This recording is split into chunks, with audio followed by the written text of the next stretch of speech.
Welcome viewer, I am Murugan S. This video tutorial describes, fix, USB storage devices connecting and reconnecting problem. Type Device Manager in Windows search bar.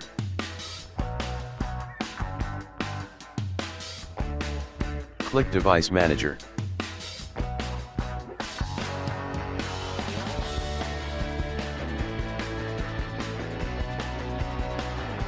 Click and expand Universal Serial Bus Controllers.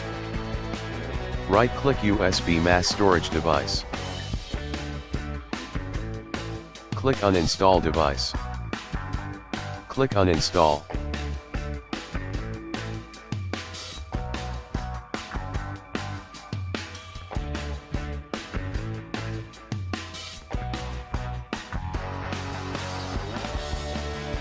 Click Scan for hardware changes.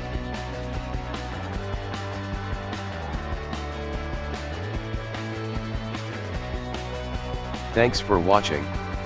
I hope this video tutorial helps to solve the problem. Please like, share and don't forget to subscribe my channel. See you next video.